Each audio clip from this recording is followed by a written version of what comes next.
In this video, I will examine magic and mythic consciousness structures, which according to Gebser, precede the Western acute, directed and rational consciousness. My analysis of Lighthouse can be wrapped up in the following thesis.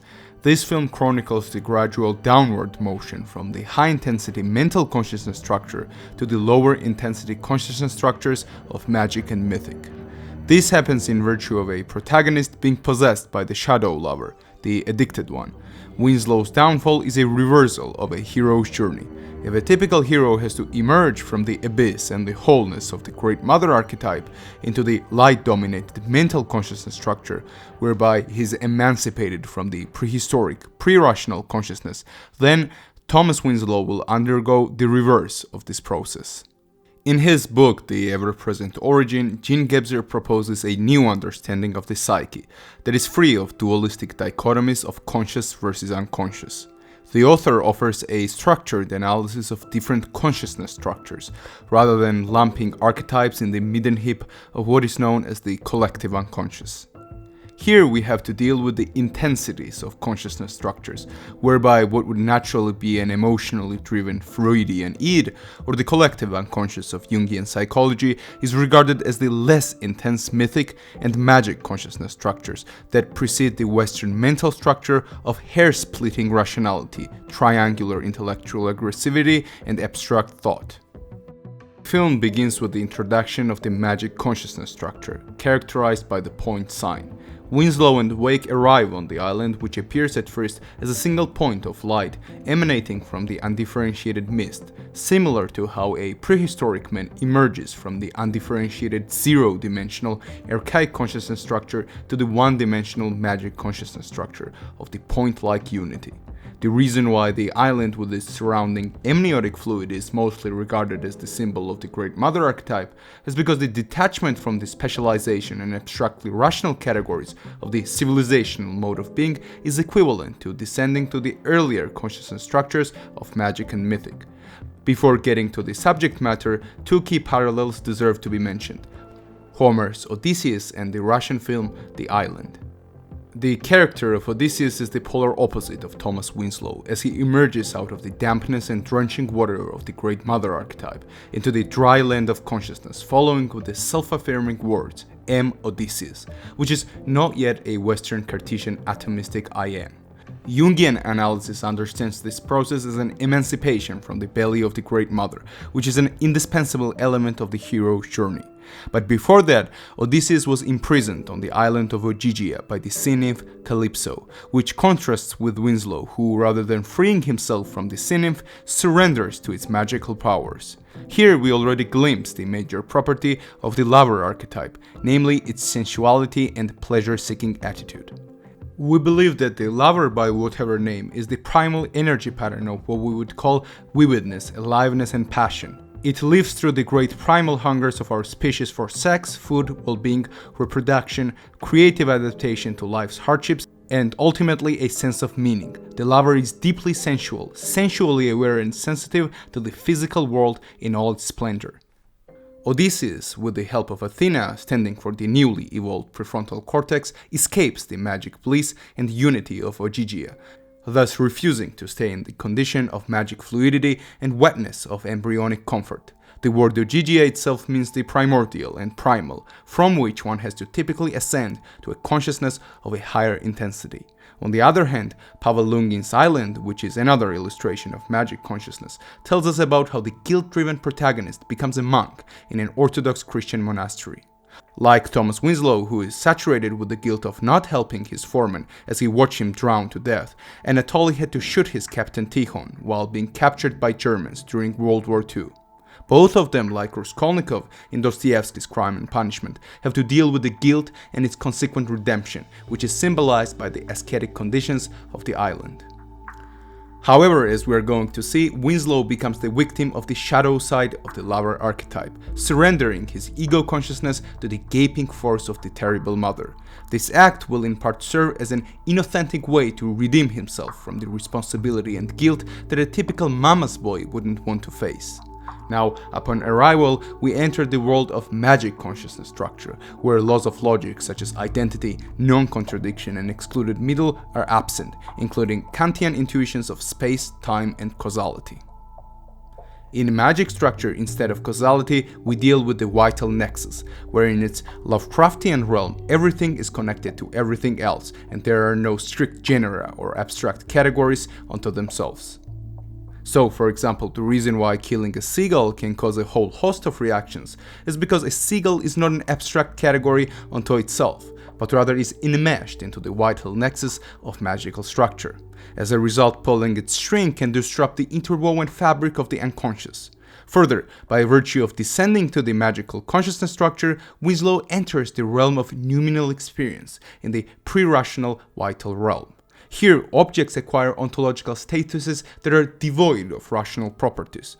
Birds, mermaids, voices, rain, a circling lantern, disgusting smells, intense labor, and all accompanying pre-rational occurrences will gradually intoxicate Winslow's ego consciousness. The Ivory Mermaid is another example of magic structure, where there is no strict differentiation between things as representations and things as realities. As Gebser explains, referencing Leo Frobenius' Unknown Africa, magic man first draws the animal, which is more real than the real prey, then pierces it with spears, and only then does the quote-unquote real act of hunting takes place. The reason being that for magic structure, there is no strict difference between the world of appearances and the world of substances. That's why voodoo magic is performed by piercing the doll, which has to affect the real person by virtue of their being connected through a vital nexus as opposed to rational, mechanistic causality. As the title of Gebser's book, The Ever-Present Origin, implies, those consciousness structures are never gone, but are just dormant in the typical Western rational person.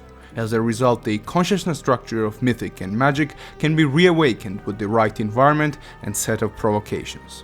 Ernst Gombrich's famous book about the history of art begins by suggesting that even though we are rational beings, we would still feel a sort of unease and discomfort if we saw our picture with pierced eyes, as we all house our pre-human ancestors in deeper layers of the nervous system.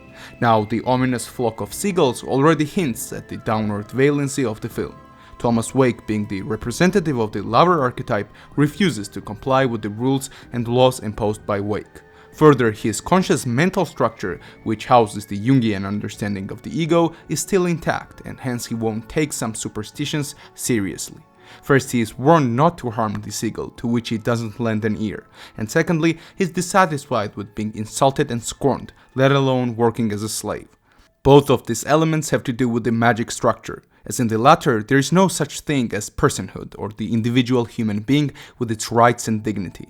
Rather, humans are enmeshed in the matrix of nature and hence of the collective self. The shadow of the lover archetype, on the other hand, usually predisposes one to dispense with the conscious ego and the sense of boundaries in exchange for infinite sensual pleasures. Winslow, unlike Anatoly and Odysseus, doesn't pay respect to magic consciousness structure and won't accept its rules. Odysseus and Athena are respectful toward the unconscious powers of the sea and nymph Calypso, as one has to be careful with the destructive powers of the terrible mother. In this regard, Thomas Wake is more of a Christian than a Greek hero, who desired to contemptuously walk on the mythic and magic water rather than being tortured by it.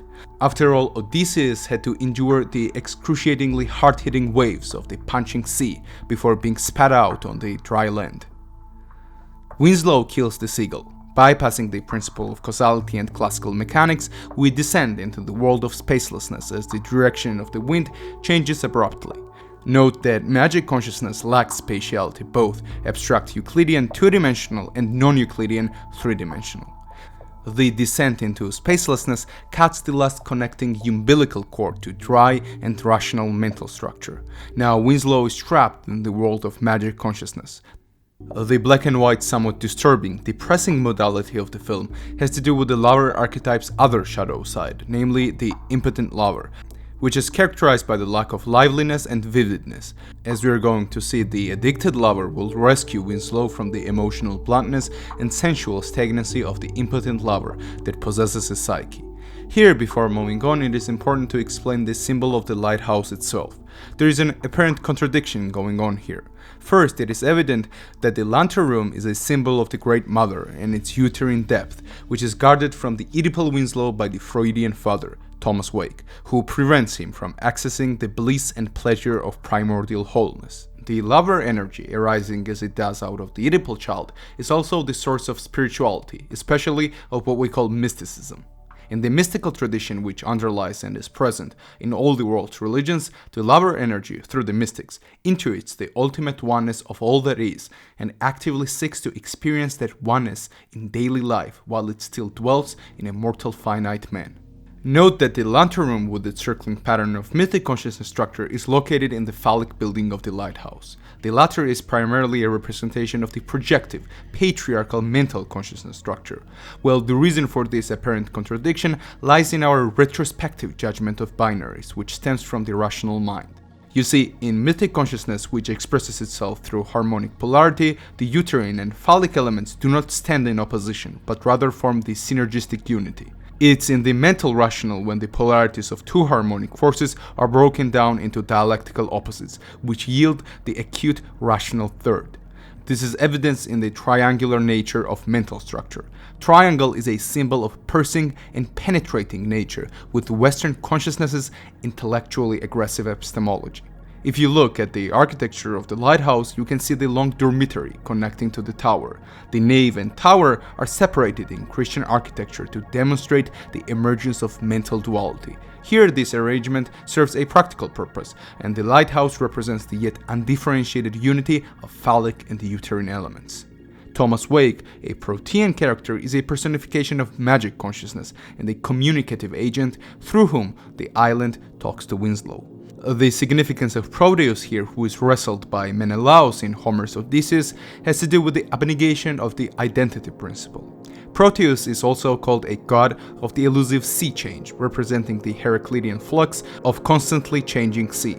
Proteus's shape-shifting property points to its alogical or pre-logical nature. The first law of logic states that A equals A, and A cannot be a non-A, meaning that everything is the same as itself and different from another. As Joseph Campbell rightly remarks, in the realm of pre-rational, people whose psyche are dominated by Aristotelian logic should be kept away, for the whole purpose of entering a sanctuary or participating in a festival is that one should be overtaken by the state known in India as the other mind, where one is beside oneself, spellbound, set apart from one's logic of self-possession, and overpowered by the force of logic of indissociation, wherein A is B and C also is B. The logic of cold, hard fact must not be allowed to intrude and spoil the spell. The Gentile, the spoilsport, the positivist who cannot or will not play must be kept aloof. You see, Proteus as a symbol of shapeshifting ushers us into a world where the identity principle doesn't hold. This is another characteristic of the magic consciousness. Wake's continued farting is also a symbol of lacking an Athenian forehead, as the magic structure is dominated by the body and instinct. Further, the way Winslow is getting enraged by it demonstrates the properties of the lover archetype that has gripped his psyche. The lover archetype is all about acute sensual receptivity and sensitivity. There is the case of an excruciatingly sensitive man who couldn't tolerate the least bit of light in his room at night, who went literally crazy because of noises from the other apartments in his building, and who at the same time was a brilliant would-be composer. The lover archetype is characterized by high irritability and sensuousness, and they can never tolerate externally imposed discomfort and limitations. Now, before getting to the culmination point, I want to discuss other important aspects of magic consciousness, specifically the concept of interwovenness. The primary artistic modality of magic structure is that of tapestry-like paintings, whereby humans are not yet differentiated from the wholeness of nature, but rather are interwoven into the fabric and the collective realm of being. When magic structure starts to transform into the mythic, we witness a partial emancipation from nature, which is shown in the relief from Knossos, the prince with feathers. Here, the upper torso, as opposed to the lower one, is presented against the sky, which is the symbol of the soul and the awareness of the self. The lower part is still enmeshed in the nexus of nature. The prince's leftward motion denotes a direction toward the unconscious realm of the psyche. When magical consciousness mutates into the mythical, we see a glimpse of Hegelian recognition, in which tapestries with their properties of interwovenness are replaced by garlands, which allow for face-to-face recognition. This fragment from 6th century BC shows the meeting of Paris, where unlike the stucco relief from Knossos, characters are moving leftward to the consciousness and recognize each other's existence. In mythic structure, humans become aware of the soul and an inner self, which is not yet a Western ego. Instead of being saturated in the background of the unconscious matrix, garlands like connective umbilical cords serve as a connecting thread with other people. When Winslow finds the mermaid, we see the seaweeds and Lovecraftian tentacles, both of them symbolizing the interwoven vital nexus of the magic structure. The flowy motion of tentacles is also visible in the lantern room, while Winslow is on his way to trespass what he believes to be artificially imposed boundaries. For the man possessed by the addict, there are no boundaries. As we've said, the lover doesn't want to be limited, and when we are possessed by him, we cannot stand to be limited. Those flowy, slimy, tentacle-like motions signify the gradual loss of consciousness and the regression into the consciousness of loose association structure, where everything is connected to everything and the abstract categories lose their ontological standing.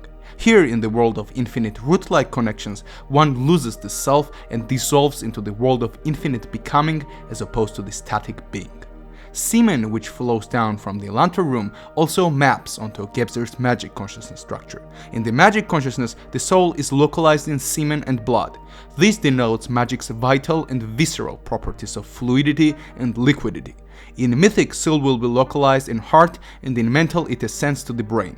The blood of seagulls and the semen of wake are the magic manas that lay the foundation to the noumenal experience. The noumenal experience, which I will explain in depth when I get to the lantern scene. The mermaid or sea nymph from which Odysseus escaped swallowed the sanity and mental ego consciousness of Winslow. The sounds of sirens possess the power to lure a human individual into the belly of the Great Mother. In Homer's Odyssey, sirens are beautiful sea nymphs who, with their hypnotizing singing, make sure that no one leaves the island. Odysseus, on his journey of individuation, makes sure to resist the song of sirens by waxing the ears of his crew, while he himself is tied to the mast. The reason why Odysseus could afford to listen to the song of the sirens, although understanding that he had to be physically restrained, is that he had already undergone the act of emancipation. He already left the nymph Calypso and the goddess Circe, or Girke, who advised him about waxing ears and getting tied to the mast. Hence, unlike Winslow, Odysseus had already secured the mental consciousness structure and strong ego, which allowed him to save the psyches of others. Winslow's sensuality and inability to resist the gravitational pull of magical eroticism emanating from Mermaid and the Lantern Room represent the gradual transformation of the impotent lover into the addicted one. The boy under the power of the mama's boy is what is called autoerotic. He may compulsively masturbate. He may be into pornography, seeking the goddess in the nearly infinite forms of the female body. He can never be satisfied with a mortal woman, because what he is seeking is the immortal goddess.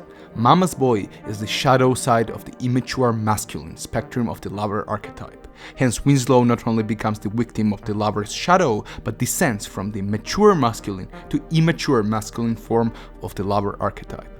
Now, the power dynamic between Wake and Winslow also maps onto Gebser's conception of magic consciousness. Wake wants Thomas to comply and listen to his orders, irrespective of how burdensome they might be. In other words, he expresses unchallenged power over him. The means through which Winslow should comply with his orders is by affecting the ear. The ear is the prime organ of the magic structure. Continued toss, harsh treatment, disparaging language, farting, and verbal abuse are all magic technologies of exercising power. It appeals to the incomprehensible and pre-rational in us. To belong, gehören, derived from hören, to hear. To obey, gehorchen, related to hochen, to hearken. And to submit, hörig sein, related again to hören, to hear. These words and what they convey are always subordinated to the power that we ascribe to things, events, or human beings, whether as possessions, authoritarian beliefs, or sexuality, and they are always connected to the loss of ego and responsibility.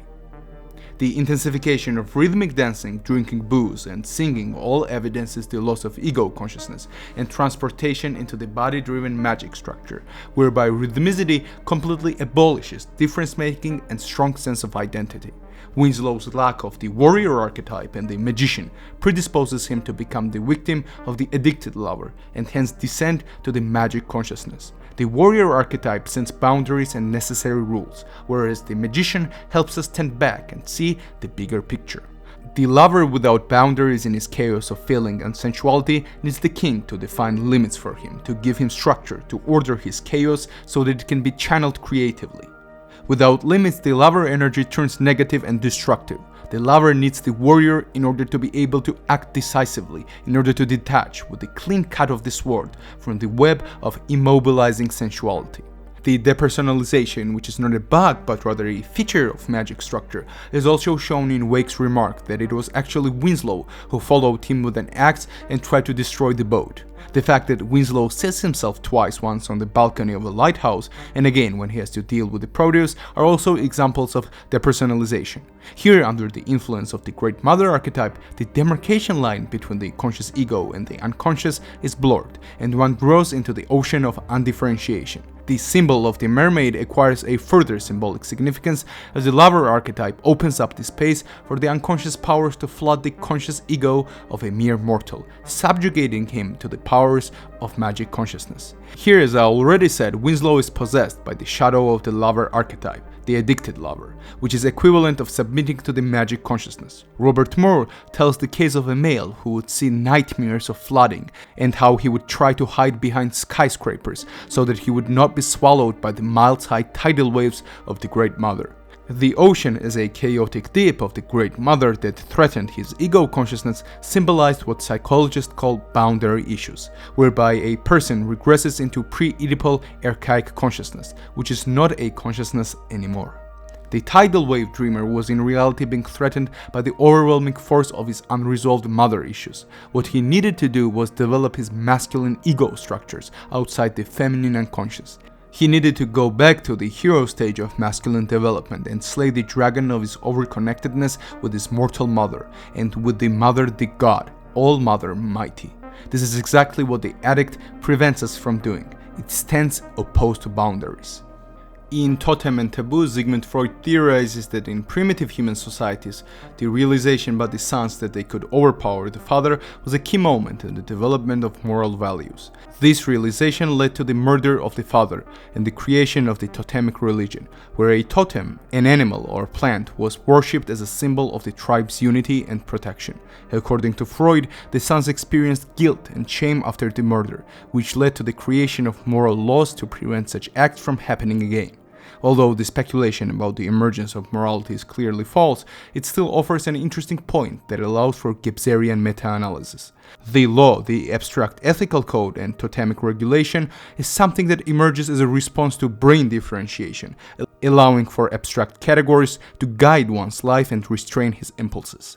Here, Winslow completely loses the Athenian prefrontal cortex, which houses all the taboos regarding one's relationship with parents. In Freudian language, he kills his father and attempts to marry his mother, but from the perspective of Gebser's anthropology, he loses the mental consciousness structure of abstract thought, moral strictures, and rational self-restraint, hence regressing into the lower intensity, erotic consciousness of magic, which is a process of pure becoming and sensations, disregarding any static category of cultural existence. The scene on the balcony where Winslow is dazzled by light coming from magic man Wake is another example of magical state of sleep and somnolence. Here Winslow becomes the victim of hypnotism. As Gebser notes, hypnotism as a depressal of someone's consciousness in order to elicit the state of sleep or somnolent unconsciousness is a violent act, a deprivation of freedom and an inadmissible disturbance of the private personal development sphere. Any hypnotizing or hypnosis of contemporary men is an illicit, damaging, and destructive infringement on the basis of his vital psychic mental structure that should be avoided by anyone who values the integrity of his awakened ego. Now, this spacelessness and complete detachment from mental consciousness was again evidenced by Winslow's failure to leave the island. As he says himself, they are completely unaware of how much time they have been on the island. Hence, after the abnegation of space, we enter into timelessness, which first began with the realization that he was not in fact leaving the island, and then by punching the clock, destroying the Western spatial abstraction of segmented sense of time. Again, timelessness is a property of magic structure. Before we get to Winslow's relationship with the lantern, I want to address his treatment of Wake. After overpowering him, Winslow commands his protean father of guilt and responsibility to bark and treats him like a dog. In Lungin's Island, which I mentioned previously, Anatoly is tasked with performing an exorcism on a girl who was brought from the city by her father. Here, Anatoly squeaks and chirps to guide and gain control over her possessed psyche. Again, we're dealing with the world of acoustics and the magic-dominated ear, where listening and complying are the prime properties of the magic structure. Even though Winslow is the one who forces Wake to bark, the animalistic element of the magic possession, where ego is swallowed by prehuman force, is still evident. Finally, as expected from the shadow of the lover archetype, Winslow's insatiable desire to access the uterine bliss and primordial ecstasy that the lantern of the eternal feminine has to offer can be paralleled with Goethe's Faust and his quest in the realm of eternal mothers. At first, Winslow attempts to open the lock with the help of a knife, which turns out to be unsuccessful. Now, in second part of Goethe's play, Faust promises the emperor to resurrect the shades of Paris and Helen of Troy. And now he requires the assistance of Mephistopheles, the Satan, who, despite being the devil of Western metaphysics, is unable to wield power in the ancient Greek macrosphere. All he can do is advise him to descend into the spaceless and timeless realm of mothers, as described by Mephistopheles, an incomprehensible, trackless and boundless place. The devil hands Faust the keys necessary to access the realm of mothers, which is followed by a sudden Freudian/Oedipal twist. An emotionally and intellectually insatiable Faust, while looking at the keys, inquires, "This little bit?" being surprised by the smallness of the key. Mephistopheles, "First grasp it well and then belittle it." Faust, "It grows within my hand, it glitters, glows." Now, the keys with which one can access the uninhabitable archaic consciousness structure of pure undifferentiated spacelessness and timelessness have to be erect and acute, like the triangle of the mental consciousness structure. Otherwise, the hero's journey will be reversed into the failure of succumbing to the gaping and wallowing belly of the Great Mother, which lures the individual with the false promise of eternal orgasm and bliss. What the addict is seeking, though he doesn't know it, is the ultimate and continuous orgasm, the ultimate and continuous high. That's why, unable to open the portal to the Great Mother on his own, Winslow must wrest the phallic power from Wake, rendering his quest inauthentic, because it was psychologically illegitimate and undeserved. His pretext for getting to the lantern is motivated by the ethos of the addicted lover, who asks the rhetorical question, "Why should I put any limits on my sensual and sexual experience of this vast world, a world that holds unending pleasures for me?" When he finally gets into the insides of the lantern, and I want to emphasize the word inside here, something unexpected takes place.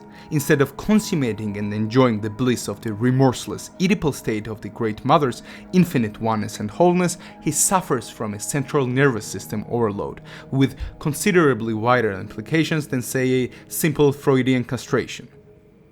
This scene of Winslow not being able to handle the infinite oneness and shining abyss of the terrible mother archetype stemming from the archaic consciousness structure is multi-layered. First, we deal with the phenomenon called numinous experience. Numinous refers to the form of experience that is pre-rational and irrational. This is a primordial, religious, vital experience of the other. To quote, the expression numinous circumscribes a very specific sphere of vital experience, religious trembling, the awe and thrill of man's encounter with the completely other. The numinous experience of magic and mythic consciousness has to do with experiences that one, although cannot comprehend, exerts immense influence on his life. This is somewhat analogous to the pious shiver which overwhelms a religious person during the sacramental rite. Magic and mythic encounter with something that is inexplicable in casual terms, i.e. completely other, stood as a driving spiritual force in the pre-rational consciousness of shamanistic tribes. The way one could experience numinal is by accessing a mana. Mana is a Melanesian-Polynesian word and refers to the powerful non-physical influence, which manifests itself through different bodily capabilities. Whenever something unusual, something enormous, potent, or successful is found, it is spoken of as mana. Natural, that is, predictable events never serve as the basis for mana. Something is mana if it has an effect, and if it doesn't, it isn't mana. Now, the interesting thing about mana and its noumenal property of pre-rational religious ecstasy-like experience is that in magic and mythic consciousness, it would always manifest itself through certain objects or events. Hence, it was always localized and filtered through a specific medium. The delocalization of spiritual experience and its abstraction to the power of omnipresence occurred in the biblical corpus's mental consciousness structure, where God lost its local boundaries. In the magic and mythic realms, mana makes something untouchable and holy. It is a power which renders something holy by being taboo, that is, by making things untouchable, ineffable, holy. This nicely maps onto a conventional understanding of Oedipal complex, where the insides of one's mother is inaccessible and hence is taboo. Gebser's analysis of numinous experience and mana explains the symbolic significance of lantern. Generally, the source of mana and numinous encounter with it conferred special abilities to the individual. It had healing and rejuvenating properties. As Gebser notes, the idea of the holy contains the effect just as the sheltering cavern or the surrounding and protective circle, which as a whole are also intact and embody a healing effect. But here, the healing or regenerating effect is reversed, and Winslow loses his consciousness altogether. But the question here is why? Why couldn't Winslow enjoy the bliss of mana, the power of numinous experience, and the perpetual orgasm of being in the Great Mother? The reason has to do with the way one has the numinous experience of trembling religious ecstasy. Every such encounter of a modern religious person or of a prehistoric tribesman is imbued with two essential properties: meaning and some form of locality. As Schmalenbach writes in his article The Origin of the Concept of Soul, the object of numinous experience can be anything, but some of them possess a particular propensity for it. As such experience is completely other, it prefers objects outside the range of daily events. Such things can be spurting, coagulating, surging, smelly blood, or the pulse and breathing of someone asleep. It could also be shadows in the midday sun, at dusk, at night, a dead man, the rigid, immobile corpse, the phallus, dream images and names, the realm of animals and death. Author also recalls how everyday objects such as doorstep can take on the prerogative of mana and hence offer the numinous experience. Then one day, something mysterious begins to stir within it. It glistens at me in a strange, half-covered, precarious and enticing way. I'm seized by awe and shudder, and run away in fear, perhaps hair on end. But if the very opposite, a vital attraction, triumphs in me, drawing me back, I take the object to me, knowing that I hold something precious, replete with wondrous powers in which I, as its possessor, share to the fullest. Winslow, unlike a normal spiritual person whose experience is mediated by culturally inframed objects such as icons, sculptures, forests, encounters a realm of numinous in its naked form. In other words, there is no medium through which numinous experience can take place. Nakedness in this case is destructive, as humans are only able to conceptualize and experience something through a specific medium.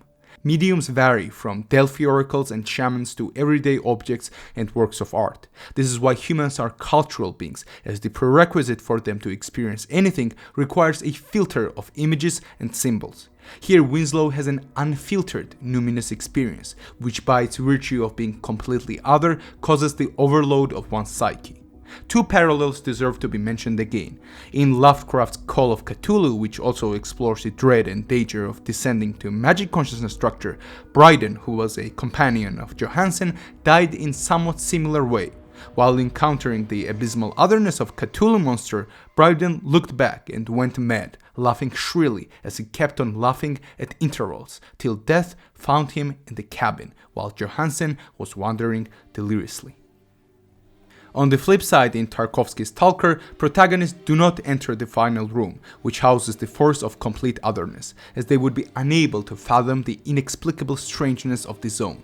In the ending, the otherworldly power of mana was indirectly conferred on Stalker's daughter. Again, in this case, because Winslow lacks the a priori intuitions and filters of cultural forms, he will be deprived of sanity. Consequently, he is struck with what I would call an asymbolic experience. Experience that is not filtered by any culturally inframed symbolic structure or some form of meaning system that would mediate communication between the perceiver and that which is perceived. Asymbolic experience is then something that is by definition cognitively impossible. The reason for this is that the symbolic medium is an a priori requirement for any experience to be possible. As I mentioned about, the addicted lover needs the warrior to set the limits and the boundaries, along with giving the lover the power to say no. To quote Robert Moore, there's a fascinating scene in the movie Mishima, in which the young Mishima is tantalized to the point of obsession with the image of a golden temple, the mother, the unconscious. It becomes so painful that in order to break free of it, he must burn it. He must destroy the alluring and enchanting feminine beauty that would keep him from his manhood, and he does so.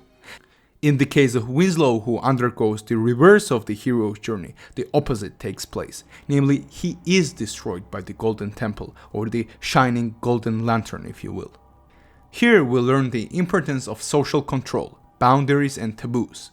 If the mama's boy's desire is to touch what it is forbidden to touch, that is the mother, and to cross boundaries that he regards as being artificial, ultimately the incest taboo, the addict arising as it does out of the mama's boy must learn about the usefulness of boundaries the hard way. He must learn that his lack of masculine structure, his lack of discipline, his resulting affairs and his authority problems will inevitably get him into trouble. This ultimately leads to consequences that are not taken seriously at first. Thinking that one can access ultimate pleasure without any repercussions, and that the social norms and traditions regarding human sexuality are just myths imposed by patriarchal society, is another sign of modern immaturity, the very immaturity that Winslow suffers from. Consummating with Aphrodite, the goddess of sex and love, was always accompanied by severe consequences. The business of fertilizing the Great Mother was so exacting as utterly to exhaust the strength of her inferior male partner, who consequently, if he didn't die, became a eunuch. There is also the story of Hedonism, who became the lover of Aphrodite, the goddess of love. A mortal boy making claims on a goddess could not be tolerated, so Hedonism was struck down by a wild boar and killed. This is something that is relevant in the modern hedonistic world, where striving towards unending sensual pleasures is sold as an act of self-exploration, and self-exploration is in itself a symptom of cultural demise. The reason is that we live in the period of metaphysical death, where the macrosphere that defended human existence from the menacing crisis of meaning has been broken down after Nietzsche's enunciation of the death of God. As Gebser notes, there has to be a surrogate or a place somewhere else where the substitute for God and salvation could be found, the very salvation that Winslow is after. What happens following the announcement of God's death at the outset of the last century? What do the heralds of God's demise seek thereafter? Men? And what do they find? They find the shadow of God, just as Faust finds Mephisto, his dark side, and turning away from the Father God and the diurnal visibility of space, finds the domain of the mothers that is neither place nor time. The unknown God was lost, and now man searches after the unknown, the unconscious. Here, Winslow finds the unconscious, but unlike a joyful 60s hippie on acid, he has to encounter the dark side of the abysmal depth of the devouring mother. The noteworthy aspect of the death of God here is that Winslow, who is after salvation, chooses to travel in the depth of the unconscious, the same way the uterine and cyclical elements of the Lighthouse's interior and the phallic exterior of the same building do not pose any contradiction, as in the realm of magic mythic consciousness structure, such opposing elements are harmonies. The light itself is an emanation of darkness and the uterine abyss of the unconscious. Hence, the fact that the darkness of the mothers is introduced through the light can be considered a contradiction from a purely rational consciousness, but not from magical consciousness, where contradiction is not a bug, but rather a feature. Now, in the end, we witness Winslow being pecked by birds, which is a direct allusion to the myth of Prometheus. The difference here lies in the directionality of those two characters. British historian Arnold Toynbee differentiates Northern Europe from Southern Europe by ascribing Prometheanism to the former and Epimetheanism to the latter. Prometheus as a forward-looking and hubristic, and Epimetheus as backward-looking and conserving. This corresponds with Joseph Campbell's idea that Prometheus is the primary character of Western civilization. There is an important parallel between Prometheus and Winslow that needs to be considered before we touch on the key difference. Both of them lack the sense of boundaries imposed by the sky gods, i.e. the father figure. They want to trespass the boundaries and experience something paradigmatically different, the same way Goethe's Faust is voracious enough to afford moral failure so that he can experience everything the world can offer. This is characteristic of progressive civilizations which defy the cult of their ancestors and engage in child adulation as a symbol of progress, change, and transformation. However, Prometheus is characterized by the upward valency up to the mental consciousness structure of technology, abstract thought, and hence the fire, which in and of itself is a property of a ripe culture. On the other hand, as Gebser noted, a person living in the state of metaphysical death, where there are no truths above, one has to go down in the depth of the psyche. Going down is only possible in a very specific ontological conditions, namely when the God which anchors the meaning system and hence unifies society into a cohesive symbolic structure is decomposed and fragmented, hence being dispersed and decentralized. Now the quest for God is egotistical and selfish. If fire brought by Prometheus serves everyone and changes the lives of humans, what does the quest for eternal orgasm stand for? Who is going to benefit from it? What is its ultimate meaning? Even if Winslow could attain the very apex of his sensuous experience and exclaim the words of Goethe's Faust, "Stop, moment, you are wonderful," what would be the implication of that? What is the philosophical significance of a private orgasm of the highest intensity? Here in his selfishness lies the modern lack of responsibility. Him being the mama's boy, as Robert Moore notes, caught up in masturbation, the mama's boy, like all immature energies, wants just to be. He doesn't want to do what it takes to actually have union with a mortal woman and to deal with all complex feelings involved in an intimate relationship. He doesn't want to take responsibility. In Goethe's epic, Faust is saved by God, and unlike Winslow, he finds salvation. At first, Faust asked for a young woman named Gretchen. After he destroyed her life and made her pregnant, which caused immense suffering, he went for another ecstasy. Descending into the ancient Greek world, Faust consummated a marriage with Helen of Troy and a child with her. Their child Euphorion committed a suicide and their relationship fell apart. None of those experiences made him ask for the moment to stop. But in the end, Faust regained the land from the Great Mother. He began building a utopian political project by draining water from the ocean, wresting the place from the Great Mother. While being blinded, Faust hears the sounds of shovels, thinking that his political project is coming to fruition, and finally exclaims, "Stop, moment, you are wonderful." Faust's salvation comes after he attempts to create something that will benefit others, which is a paradigm shift from his previous pleasure-seeking endeavors, which leads to morbid self-absorption. Hence, Winslow represents the crisis of modern self-absorption, a modern variation of biblical Jonas, who, after neglecting his abstract responsibilities, gets swallowed in the belly of the oceanic whale. But unlike Jonah, there is no sky above that would redeem one from the morbid self-absorption into the unending abyss of depression, which somehow is still sold as an interesting process of self-exploration.